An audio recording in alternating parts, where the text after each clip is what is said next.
Coming up this week on Montclair News Lab, we learn about the increased dangers of football concussions and the lasting effects they can have on players.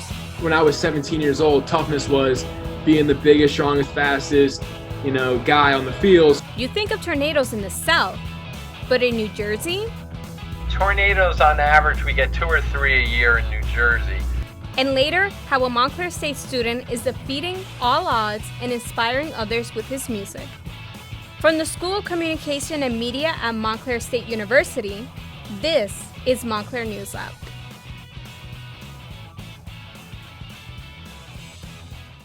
Hello and welcome to Montclair News Lab. I'm Carly Henriquez. We start today with a look at football concussions and their physical and mental impacts on young people. The sheer numbers are disturbing. Montclair News Lab reporter Layal Abukaf tells us more. Kevin Sam from Morristown. To him, playing football was all about being tough. When I was 17 years old, toughness was being the biggest, strongest, fastest, guy on the field, scoring touchdowns, hitting home runs, getting the girls. To me, that was what tough was.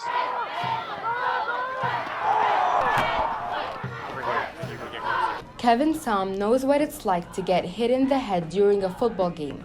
During his senior year in West Morris Central High School, Kevin's life began to unravel. He received a second impact syndrome, which is when the brain swells dangerously after a person suffers a second concussion before the first one has healed. He remembers the game. We were a yard away from the end zone. Next play, scored a touchdown. But then the following offensive series, I get hit again, and as I'm going to the ground, another defender comes in and goes right for my head. I get up to see why the ref didn't throw a flag, but when I got up, I couldn't feel my legs. So from the waist down, it felt like rubber, and at that point, I knew something was seriously wrong, and I was starting to get scared. Kevin also remembers the trainer checking him out. I was telling her my brain hurts, and I can't feel my legs over and over and over again.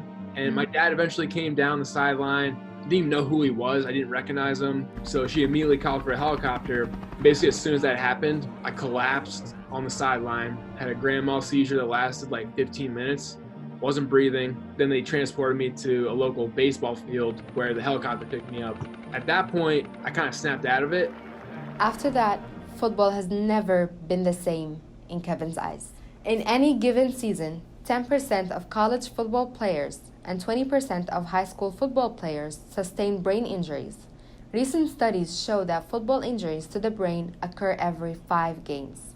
Dr. Rafael Lagnigro of AIM Orthopedics in Little Falls explains the importance of the recovery process after the first concussion. He cites the dangers of returning to the field prematurely. They can have what's called a double impact syndrome, which could just lead to more severe brain injury and long-term permanent effects to possibly, as any brain injury could lead to cognitive issues, neuromuscular issues, motor issues, and if that occurs, then it's more of a serious brain injury. According to Dr. Rafael, there's not much you can do to eliminate concussions. I don't think they're ever going to develop a helmet or anything that can actually avoid having a concussion because the injury occurs within the skull. So no matter how much protection you have outside of the skull around your head, the brain can still move depending on the impact. David Field, 21-year-old football player at Montclair State University, knows the risk, but his love for football will not stop him from playing. I'm not scared of getting a concussion. I feel like if you play scared, you will get hurt.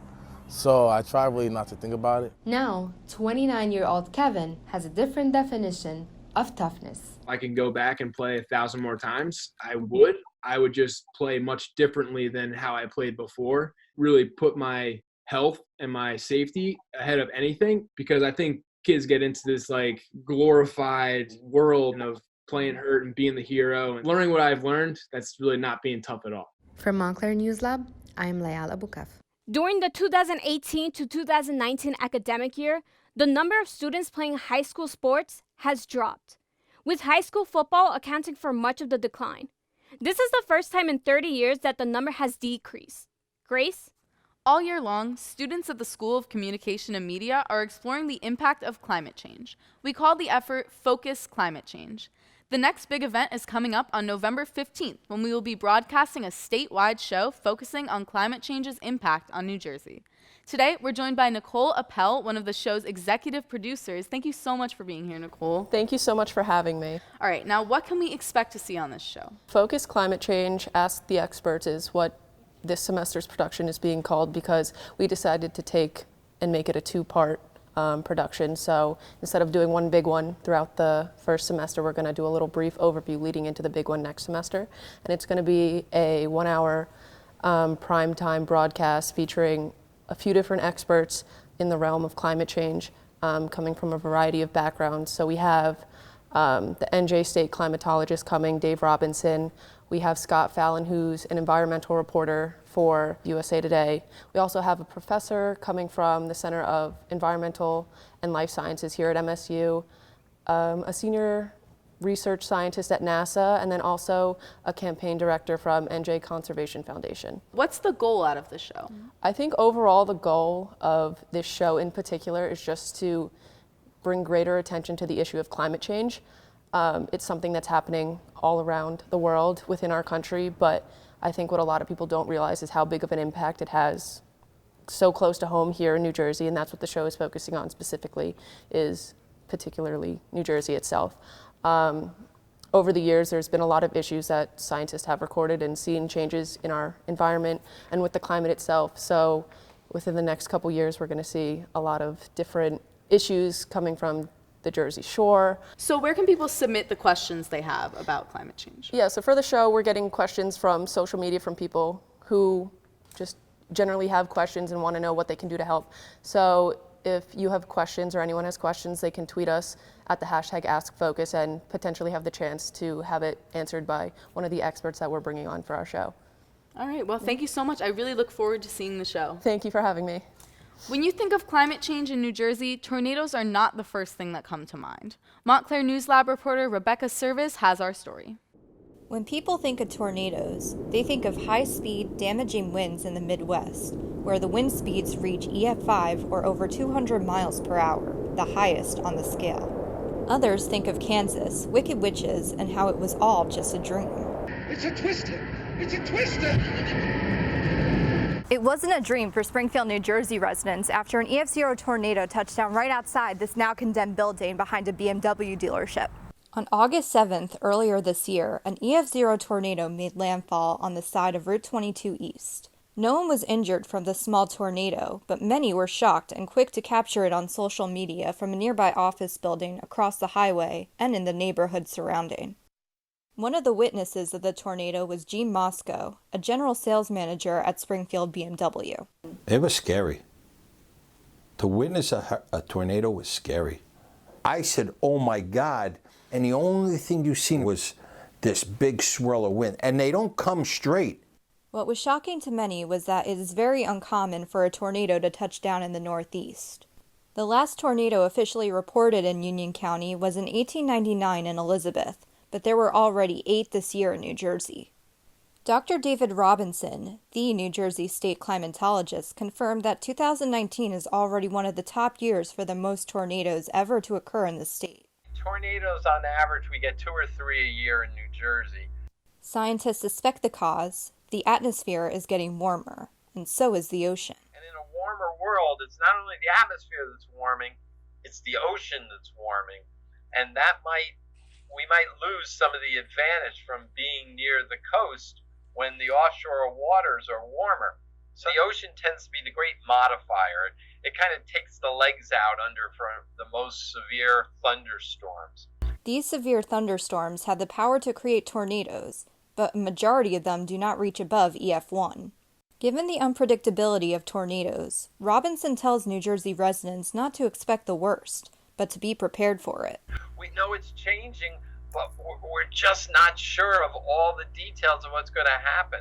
The Springfield tornado is a far cry from the yellow brick road, but it's going to take a lot more than a pair of ruby slippers to prevent more. Reporting from Springfield, Rebecca Service, Montclair News Lab. WMSC, our school's radio station, has exciting things planned for the month of November. Let's check in with George Jamgoshian to get a sneak peek of what's to come. Hi News Lab, George Jamgoshian here on behalf of WMSC. With the holiday season approaching, we have a lot of great stuff coming up, and one of the things we always look forward to is the toy drive at Roberto Clemente School in Newark, New Jersey. Each year at WMSC, we look forward to giving back to kids in need, and if you want to donate to kids ages 6 to 10, then drop off a gender-neutral gift at the radio station office before December 11th. We're looking forward to your generosity, and we hope you have a great holiday season. Back to you in News Lab. For decades, men's sports have had a macho image, but that's changing as people become more open and secure about their gender and their preferences. This week, Red Hawk Spotlight shines a light on Montclair State's senior soccer defender, Ian Johnson, who spent years struggling with being open about who he is.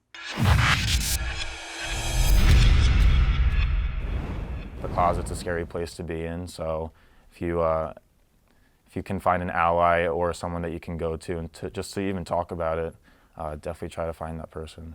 You're also very open about being gay.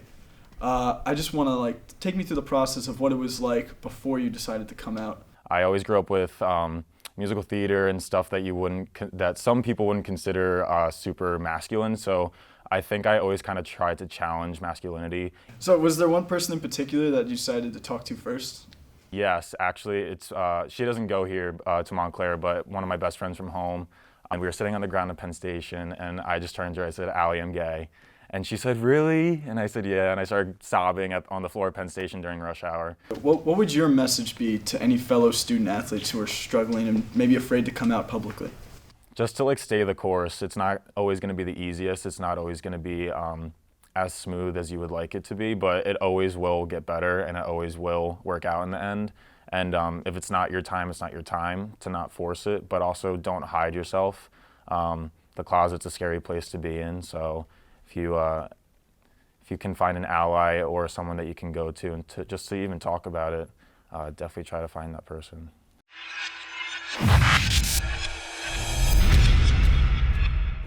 Coming up, a story that will inspire and amaze you. Our school's newspaper, the Montclarian, produced this extraordinary feature on an extraordinary young man. You come out of your darkened world, craving all of... Mobius syndrome is a neurological disorder where the 6th and 7th cranial nerves are underdeveloped, making me have facial paralysis.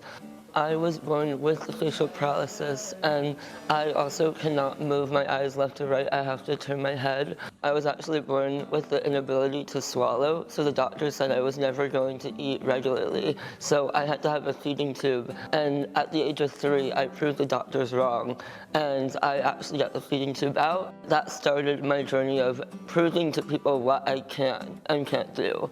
If someone tells me I can't do something, you know, I go out of my way to prove them wrong. But it never seems to be enough. I just always loved singing. I think I was always drawn to that because music is such a powerful way to show how you feel. If I couldn't show my facial expression, music was always an outlet for me. I know people who can just kind of sit down and force out a song, but for me, I hear a melody in my head. I just hear a sound or a word, Jaded. Someone said Jaded, my newest single, and I just love that word. The feeling of feeling worn down and teared down. People my age that should feel like they're in a safe space, they're not. They're uncomfortable because they've been bullied their whole lives, that society has just shut them down. I wanted to be that role model that I never had growing up. I never had someone to show by example that I am gonna thrive, I am gonna do well in life. I kind of took it upon myself for even old people, young people with disabilities, without it, just to follow your passion and don't let anyone stop you from being who you are.